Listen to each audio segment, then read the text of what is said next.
Hello and welcome to episode 65 of Mad Knitting. My name is Susan. My pronouns are she, her, hers, and you can find me elsewhere online as madtownmama on Ravelry and madtown_mama on Instagram. It is July 11 in the year 2024, and normally the main focus of this channel is knitting and other crafty stuff, but if you've followed me for a while, or if you know me, you know that I am pretty upfront about my positions and opinions on various social, political, and cultural things that are happening. So I'm going to try to keep this real brief. I cannot let this go by without a brief comment on the Supreme Court rulings and the presidential election, just because this is all swirling in the air so much right now. If you don't want to hear it, you can skip ahead past it. I'll put a timestamp here. But know that I'm not a political scientist or a legal expert, so I won't spend a long time on this. I just want to say, first of all, that the Supreme Court seems determined to put us all in danger by undermining agency expertise. This is in the Chevron deference ruling. You can look that up. And basically putting the power of regulatory decision making firmly into the hands of judges on the bench who may or may not have subject matter knowledge, rather than the actual experts who have been working in this for a long time and who work at the agencies that have to carry out the regulations and enforce them. So that's bad. The immunity ruling was horrible. They basically said, sure, DJT, you can be a dictator. We are fine with that. It's horrible. If he wins in November, that's probably the last election we'll ever be able to vote in. If you don't know what Project 2025 is, please look it up. This is a 900-page document put together by the Heritage Foundation and others who have basically laid out a game plan to create an authoritarian state if DJT wins again in November. I can't bring myself to say his name out loud. And his name is all over that document. So my vote in November is as much to support the current administration. Yes, I know Biden is old and not perfect, but he has done a lot of good for this country, and replacing him now would be way too chaotic and it wouldn't work. My vote is to preserve that administration and keep going with the work they are doing, and to try to stave off. It's a, what do you call it? A harm reduction strategy. We don't want fascism and authoritarianism. We want to keep that at bay. Okay? We want to preserve our democracy. So I'm not here to argue about that. If you come at me with why Biden should be replaced, I will delete your comment with no hesitation, because I don't need to hear it. I actually changed my mind on this. This is the last thing I'm going to say about this. After that debate, which I could not watch because I heard about what a disaster it was and I just couldn't stomach it. I also cannot stomach listening to the other guy, who, by the way, is totally mentally unfit to hold office also, but nobody's calling him for him to leave. I did think for a little bit there that maybe he should exit the race and let Kamala Harris run instead.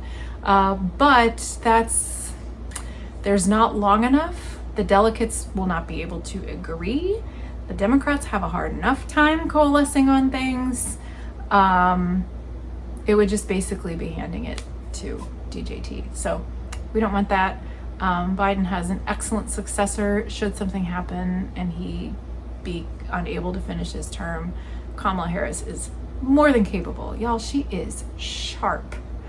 Really, really sharp. Last thing I'll say for real is I am following the cues of young people in Congress, especially the young Congress people of color, who really know what's at stake, and I think are better to anticipate the chaos that would ensue should Biden leave. AOC, Hakeem Jeffries, many others, the squad, they know how difficult, basically impossible, it would be to run another candidate. and they're behind Biden. So if you're hearing for a lot of older white guys, especially with media connections, calling for him to leave, you know, they just don't have as much to lose if the other guy wins. But anyway, okay, that's all I'm gonna say about that. 5 minutes in, I was hoping it would be shorter, but that's enough of that. Let's talk about knitting. I have two finished things to show you. They are both socks. My last episode, gosh, that was a few weeks ago. A lot has happened, you know, in the country, but also like in my life. So it feels like it's been longer than 3 weeks. So my last episode, I shared a whole bunch of plans for this Colors of Fall knit along that the Yarniacs podcast hosts every year from the June solstice through the September equinox. And I may have said this during that episode, but for sure, I have come to realize that I should have built some more like really simple, small projects into that plan, which isn't really a plan. It was just a list of things that I would like to make. I make my own rules, right? Case in point, the week after I did that episode, I did indeed go to Minneapolis for a conference. I was away for 4 days. It was pretty intense. I won't go into details, but there was a pretty big focus on environmental justice and racial justice and transportation equity. We also visited the George Floyd Square. That was really intense. So I was in this like really intense set of meetings for 3 days or 3.5 days or something. No, 3 days basically. And to keep myself focused, I was knitting socks, and I started this pair my first day there and finished them, I don't know, last weekend sometime. So yeah, and these weren't on my to knit list. I just like grabbed some yarn so that I would have a simple sock to knit. This is Knitpicks Felici. I feel like my camera's crooked. I'm gonna see if I can adjust it. Can I? I don't know. It's gonna have to be good enough. This is Knitpicks Felici. I think it's the color Beyond the Wall. I'm not sure, and I don't feel like going to get the label. I made these to fit my feet. I will probably keep them. These are just like the last pair of socks I knit out of Knitpicks Felici that I showed you in terms of like needle size, construction, stitch count, everything. 64 stitches on size 1 needles. Knit 2, purl 2, rib at the top. It's not focusing on the right thing. Plain stockinette down the leg. I could have made the leg a little longer, but it's not the end of the world. I did a short row heel in garter stitch. The focus is so terrible. I'm sorry, you all. And then worked my way down the foot. Pretty simple. I like how they fit. I like how they feel. I'm looking forward to wearing these when the weather cools off. Because I made the cuff a little shorter than maybe I normally would have, I don't know why. I think I just wasn't paying super close attention and just decided to start the heel at some point, probably in the middle of a panel discussion or something. These might be good for days that are less cold, just because they won't cover as much of my leg. But yeah, pretty basic to go sock knitting. The second finished project that I have, I'm really excited about this. This whole Collegiate Socks project I've been working on for my son, who is 18, graduated last month from high school. I won't share a lot of details, but he is going to school in Minnesota next year, and Minnesota is cold and snowy, just like Wisconsin, maybe perhaps more so. So I have been working my way through several pairs of socks for him to take with him to keep his feet warm. And I was keeping up pretty well with doing about a pair a month for the first 3 months. I fell a little bit behind, but You know, it's early July and this last pair is done. Pair number 6 is done. So I think that's like pretty good. And you know, nobody set that goal for me except me. So anyway, I think I had not even started these in my last episode, but this was another pair I took along on that trip. So I got a lot done then. All right, so what I am most proud of is that I made this little design. There we go. It's a little tree. And I made that little tree because, first of all, this yarn, it's called Conifer Kettle. It's Hawthorne fingering from Knitpicks, which is what all the Collegiate Socks have been. The color is Conifer Kettle, and it, as you can see, I think the color is pretty well represented here. I am in my basement. The natural light is a little sketchy, but this is the only place in my house where I can be undisturbed at the moment. Anyway, it's this beautiful like pine green that makes me think of the North Woods. And after knitting 5 pretty plain socks for him, 5 pairs of pretty plain socks, I was ready for something a little more exciting. So I charted out a little tree motif just on graph paper. I did this by hand with a pencil, you know, piece of graph paper. And I started the cuff. This is 1 by 1 rib. I think it's 66 stitches around. And I did this tree motif on both sides of the cuff. So rather than going down, let's see if I can get closer. There we go. Rather than going down like the front or the back of the leg, I decided to do this on the sides. Anyway, my first attempt at this tree motif was like garbage.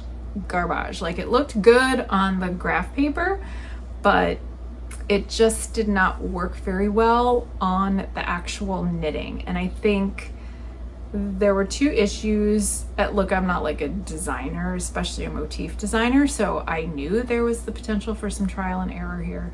So I didn't mind ripping back and starting over. But the issue was first that I did not use twisted stitches for this cable-y part, you know, for the branches that go down.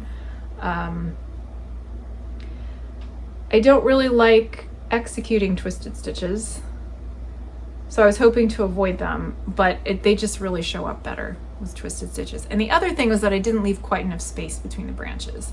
So it was sort of bunched up and the stitches were not very well defined and it just didn't work. So I redid the chart, started over, and I'm very happy with how this turned out. So surrounding the tree, like down the front of the foot, I continued the 1 by 1 ribbing all the way down the bottom because it helps the sock fit rather snugly. And on the back, I did just plain stockinette, just so it would go a little faster. So I am really happy with these, and I think he likes them too. And these are my first Colors of Fall project that I have finished. The lighter green, this is a little more variegated than I was anticipating, but the lighter green streaks here match one of the colors in the palettes. I don't remember, so I'll put it on the screen in case you were interested in looking that up. And I will link all of those in the description box. I will not go on and on about the Colors of Fall knit along because I did that in my last episode. You can watch that if you want to know more, or just check out one of the links that I put below the video. So those are the 2 projects that I got done. And I have a few things in progress,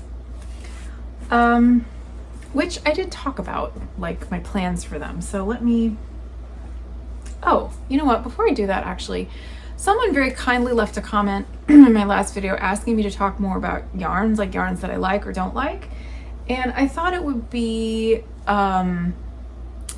appropriate then to share more about the yarns that I'm working with now and the, you know, their qualities and like what I like or don't like about them. I think if I tried to make a video just generally about yarn I like or don't like, that would be pretty long and tedious, so I won't do that. For these socks, for these finished projects, I use Knitpicks yarn, 2 of their sock yarn bases. This, like I said, is Felici fingering. I've used it a lot. I've made a lot of socks out of this. So clearly I like it. It is, I think it's a 75% superwash merino, 25% nylon blend. It's pretty soft. It's pretty fine. I use size 1 needles and get a fairly tight gauge with it. I mean, I don't know that I have anything remarkable to say about it as sock yarn, because a lot of sock yarn feels this way, honestly. What makes the Felici really fun is that it's self-striping, and Knitpicks was pretty brilliant in their marketing of this, because what they will do is release a set of colors once a year, and once they sell out, that's it. You can't get it anymore unless you can find it on somebody's D-stash, which is how I got this yarn, or unless there's such a high demand that they bring a color back. I think they must like put in an order with their factory, and like that's just what they get. So it creates this FOMO, this sense of fear of missing out, and people will kind of go bananas and buy all the colors and stock up on them. I've resisted that urge for the most part. I tend to get a few skeins, knit them up, and then be done. But anyway, they don't have Felici fingering currently. They've switched to something else that I'm not interested in, so that's why I got this on D-stash. But I don't have much to say other than it's a good basic sock yarn. I've knit a lot of socks out of this yarn, and I don't have anything to say about how well it holds up to wash and wear, because I haven't kept a pair for myself until very recently, and because it's summer, I haven't been wearing them. I'm pretty sure my daughter has a pair or 2 out of Felici, but I don't think she's worn them enough to really say with any kind of certainty how well they hold up. Hawthorne fingering, on the other hand, I have made a lot of socks out of this yarn in the past couple of years, because maybe 2 Christmases ago I made a pair for my son and he just really liked them. It's a little bit, this isn't scratchy yarn, but it's not as soft as Felici. It's also a little bit closer to sport weight, I think, than fingering, so there aren't as many yards per skein. I use a size 1.5 needle for this. So I like to use this to make socks for my son, because for one thing, he has like size 11 or 11.5 feet. And because I can use a little bit bigger needle, I can cast on close to the same number of stitches as for a sock that would fit me. And it just doesn't take forever to knit them. Hawthorne holds up very, very well. He has worn the heck out of the socks I've made him in the past couple of years, less so the ones that I've made him this year, of course. But they have held up very well in the wash. Sometimes they go through the dryer. That's fine. So far they haven't pilled or worn holes. One pair he has that was some red color, can't remember the name of the colorway, seems to have faded a bit, which would bug me if it was in a sweater. But it's only that one pair. The rest have not had that happen. And it's just socks. So anyway, yeah. So I'm a fan. One of the cool things about the Hawthorne base is that they have a lot of different colors and a lot of different dye techniques. So I've only bought I probably have used a couple of skeins of the more variegated ones, but I tend to look for the more muted or closer to solid color, just because that matches the aesthetic of what my son likes to wear and the other people that I knit these socks for. But they do have some speckled colorways and some more wildly variegated colorways. So if that's what you're looking for, it's a price point that more people could afford. Like if they can't afford like a artisan hand-dyed sock yarn, which certainly has its place, right? So that's pretty cool. And, you know, as far as quality control, I personally haven't run into any glaring issues with misdye or dye leaking or anything like that, but that's just my experience. I think some other people have had more negative experiences, so you know, your mileage may vary. Okay, now let's move on to works in progress, and I will try to remember to talk about the yarn qualities as I go. So one project that I was planning to start and did start is let me show you the pattern. It's the Neela Sweater by Natasha Hornby. I may flash a photo on the screen since this is just a black and white one. She is a Dutch designer and just has some really cool patterns. And I would like to try more of them. So far, I have found this one to be very well written. I mean, it's complicated, but I've been able to follow it. And all the mistakes I've made have been my own. This is top down. So I'll talk about like the pattern and the construction and stuff, and I'll get to the yarn later. It's top down, so you start with the back and do some really aggressive increases down the shoulder. So you get sort of a sloping shoulder. And then once you get to a certain point, you do a little armhole shaping, and then you pick up stitches on those shoulders to do the fronts, which meet at some point for the neckline. And there is texture on the back, so there's a simple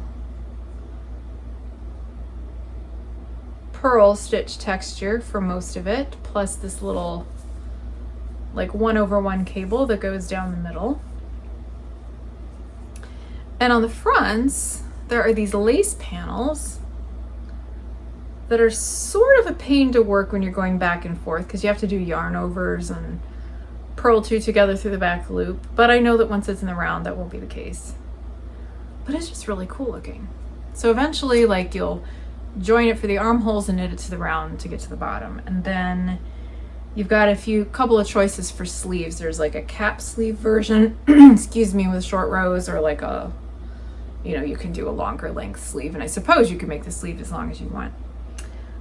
I am running into a problem though. So this has been in the naughty corner for a little while. I actually took this with me to Minneapolis for that conference and got some work on it when I was, you know, decompressing at night in my hotel room.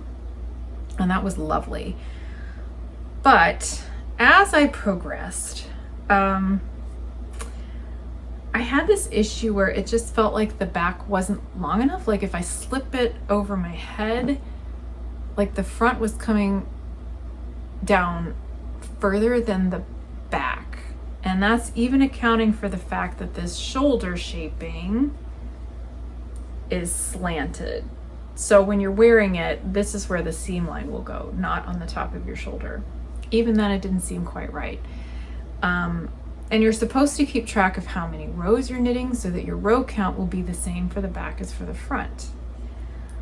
I think my issue is that my row gauge is different on the front. I think that the same number of rows is longer in the front because of this lace pattern. It just opens things up. This other texture I think tends to be more compressed. And I'm a little stuck. Yes, I know I can block this and see if that stretches it out, but this is a cotton linen yarn. Doesn't tend to stretch lengthwise. It might widthwise, but it probably won't lengthwise. So, you know, just for this top part, I could knit more rows on the back just so the length measures up, because it would be very uncomfortable to have very tight armholes. Like that's a no-go. But as far as I know, the pattern continues so that this simpler textured pattern goes down the front. And I know that these lace panels the simple textured pattern goes all the way down the back, and the more involved lace panels go all the way down the front. So if I have that row gauge discrepancy, it's gonna ride up in the back. I can't do short rows because there's too much patterning going on.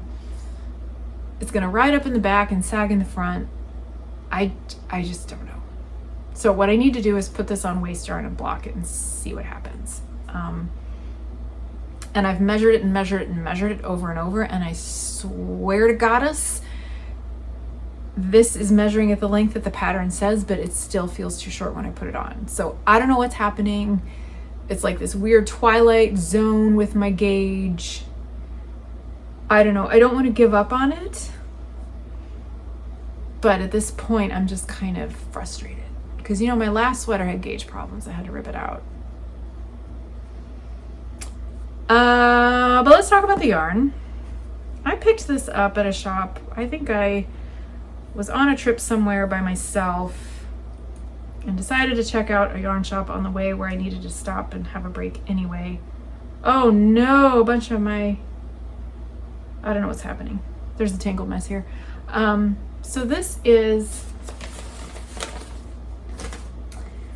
Juniper Moon Farm Zooey. It's a cotton linen blend.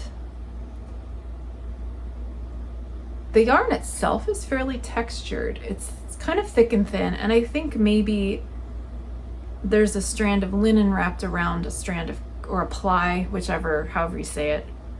I think the cotton and the linen are wrapped around each other rather than spun up together.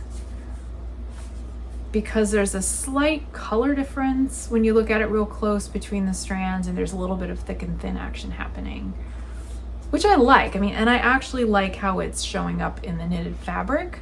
I don't think the texture of the yarn obscures the texture in the pattern of the sweater. It is a little bit hard on my hands because plant fibers, you know, this is 100% plant fiber, and the way it's spun and everything is not elastic at all. And when there is no give, you have to grip everything tighter with your fingers.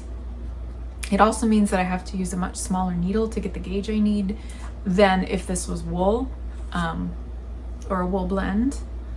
So, and that's all okay. It just means that I can't knit for as long on this project before my hands get tired.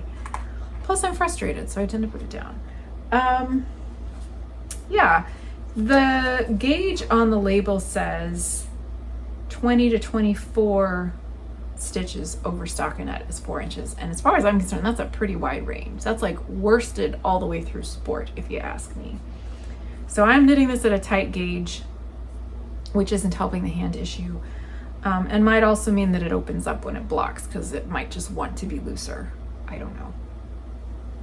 So I haven't given up on this yet, but it's not super speedy. Once I figure this out though, I think it will be fine because once I get the top to fit, it'll be a straight shot through to the bottom. So that is that one. What else do I, oh yes, my second work in progress is a really fun one. Here it is. I think I showed you one of the yarns for this last time, but I didn't have the other one in my hot little hands yet. So I am knitting, I think it would be pronounced the Islet, I-S-L-E-T,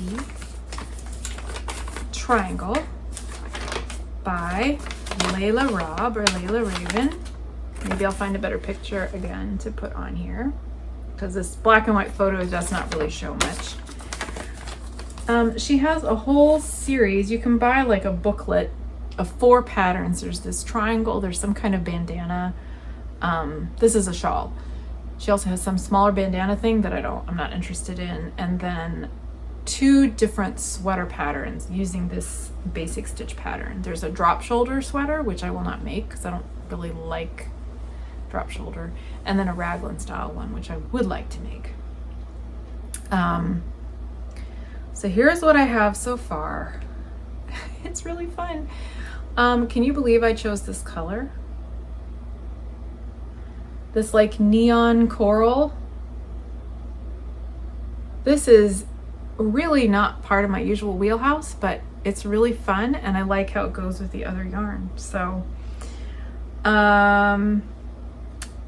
for the neutral color, I have this sport weight blend of, I have the label, 55% merino and 45% mohair. It's, the base is called Angered Goat, and it is from Crazy Valley Farmers, based in Mount Horeb, Wisconsin.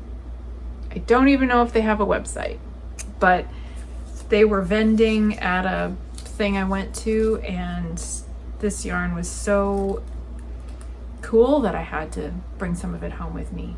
I put it against my neck and it doesn't bother me. So I think they must be using the softer part of the mohair. It's not super fuzzy, although you can see there's a bit of a halo. And it has a little bit of a sheen because it's almost half mohair. So I thought this would be best suited in a shawl project because it would be very warm. And I have paired it with, put on your sunglasses. This is a very luxurious blend from Republica Unicornia. Don't even know if it's focusing on the yarn. The color is called Electric Disco Clam. This is basically like a neon coral or a neon pinky coral. I don't know. But the fiber content is alpaca, cashmere, and silk. So of course I only bought one skein because that's so luxurious. But I love how these two go together. They both feel like knitting with a cloud or something. It's lovely, a little bit slippery perhaps, but it just feels so good to knit with it. And this is light as air. I mean, this feels like it weighs nothing. I think the needles are like 3/4 of the weight of what I'm holding right now. So this is my kind of shawl pattern, y'all. I'm not normally into lace, but this is an extremely simple pattern. Repeat. I won't give it away, of course, but you can see, you know, there's not much to it as far as that goes, and it will eventually be a large triangle that I can drape over my neck and shoulders to keep me warm. I envision myself wearing this with like a plain white shirt and a denim jacket, you know, just to really let the color and the texture of it shine. I started this, we were in Minnesota again at the beginning of this week so that my son could go to college orientation and my daughter could tour a couple of other schools. So I was knitting this in the car when it wasn't my turn to drive. And it's been just what I need. Good take-along project in many respects, just because I don't have to focus too hard on the pattern. You know, once you get yourself into the stitch pattern, the rhythm of the stitch pattern, you don't really need to think too hard. So that's a work in progress. A third work in progress might get frogged, because for some reason I'm just not feeling it. I wanted a sock project to start for this trip to Minnesota. I sort of threw something last minute into my bag. I wanted something I could take along on the tours, knit in the car, whatever. And for some reason I didn't want to do like yet another pair of Felici socks. I wanted something else. So I picked up this tweed yarn that's left over from a sweater I made 2 years ago or so. I know I talked about it here when I was doing it. The sweater I made is called Paper Dolls. It's by Kate Davies, and I used Sun Valley Fibers tweed. Sock tweed, something tweed, I'm not sure. It's a fingering weight. It doesn't want to focus. Wow. There we go. And I have quite a lot of it left over in all the colors I used, which are this sort of dusty teal, this very plain natural, and then there's a gold color too that I don't have with me because I wasn't going to use it.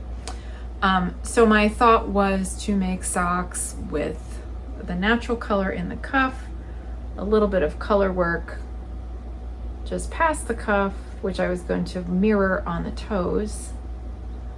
Oh my goodness. There we go. And you know, just have this dusty teal in between. but for some reason, the pattern isn't speaking to me quite the way I thought it would. I just made this up. I think it might be because the yarn is actually kind of thin and ropey, which I remember from when I made this sweater. I had to use a size 2 needle to get 7 stitches to the inch. For the socks, I have size 1 needles. I haven't measured the gauge, but I have a feeling it might be better at size 0 needles. I have a feeling this is just sort of a loose fabric that won't be very comfortable. So I'm kind of losing my enthusiasm for these. And I might rip them out. I don't even know if I want to make socks out of this yarn. I could do, I don't know, there's a lot left. There's like a whole, this is almost a whole skein. I hardly used any of that gold mustard color, and there's quite a bit of the natural too. So I don't know if I want to start over and use a size 0 needle, which sounds awfully tiny and fiddly, but I could do it. Or if I just want, I think this might make a nice pair of mitts. You know, maybe stripes or something. I don't like doing color work with superwash generally. Anyhow, I haven't decided, but these might get frogged because I'm just not feeling it. I do, though, need to figure out a project for tonight because I have a ticket to go see a Shakespeare play at an outdoor theater, and I would like something to keep in my hands. I think the shawl that I just showed you is a little too slippery, and there's yarn overs and things, so I don't want to take that along, but a sock project would be just the thing. So I might just grab more Felici yarn because I have more of it, and I don't need to wind it and take that with me. Ugh, I just don't know. That is all the knitting I have to share with you today, I think. But yes, it is. But I thought I might share a couple of books I've been reading. I haven't talked about what I read in a while, just because of time and I don't always have interesting things to say. But I've been really into both of these books, so I just thought I would say a little bit about them. The first one is called Our Missing Hearts. It's by Celeste Ng. I have read Little Fires Everywhere, which she is very well known for. This came out in 2022. You can see the little dollar sticker. I got this used at the library. They have a shelf of books that they sell for either $1 or $2, and that's where I got it. And I did not expect it to be so relevant and so dark, honestly. The main character is this kid named Bird, whose mother had disappeared when he was about 9, and he wants to find her. But it takes place, I think it takes place in the present, but it's imagining a dystopian version of the present where there has been some kind of crisis and a law was passed that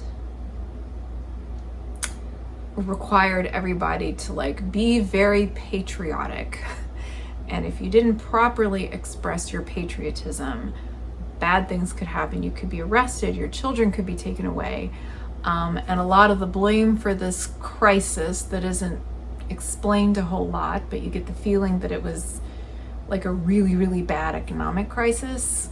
A lot of that was blamed on China, and so all of a sudden anybody who is of Chinese descent or who looks Asian is immediately suspicious.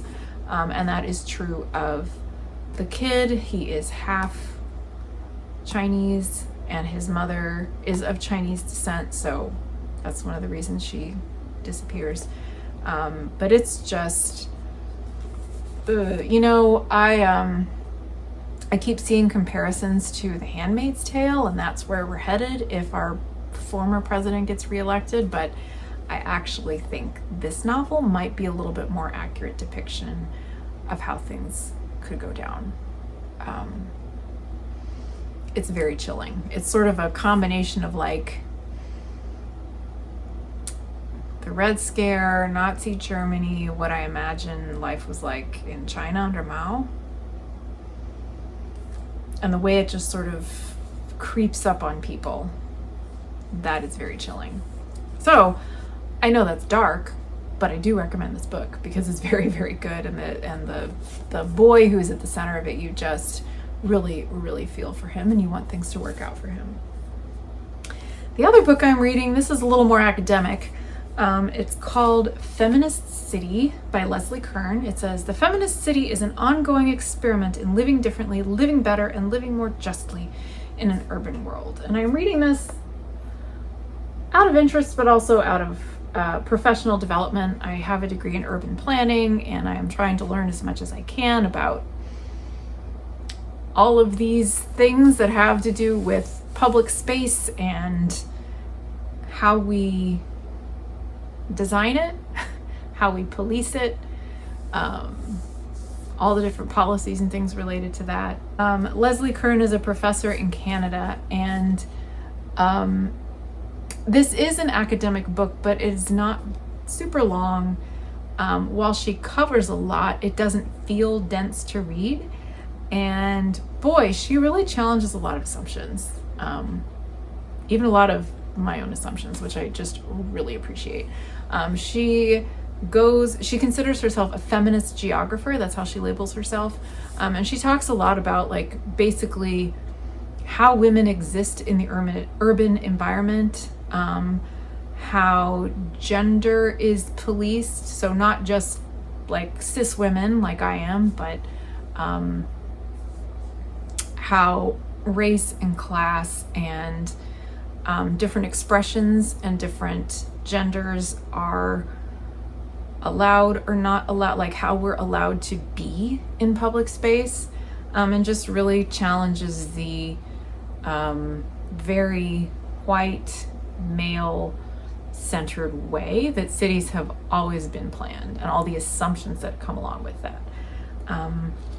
And it's really good. I've underlined a lot of different things, and yeah, I'm curious to get to the end of it to see what solutions she proposes, because like some of this is kind of dire. You know, she talks about how like one of the reasons that women like to go around wearing earbuds or headphones is that it's a signal to leave me alone, that, you know, you are not supposed to approach me. It's a signal to men, especially, just to set that boundary, which a lot of men do not respect, of course. But like even that is part of a culture that sees women as public property and something to be exploited, or, you know, that they just only have certain rights in public spaces. So anyway, it's a really interesting. I recommend it if you want to deep dive if you're interested in that kind of stuff and want to deep dive. She actually makes a lot of pop culture references, which is kind of interesting, but I have really been enjoying it. Well, I need to go now because I need to get some food ready to eat before I leave for this theater performance. But thanks for joining me. I will see you next time.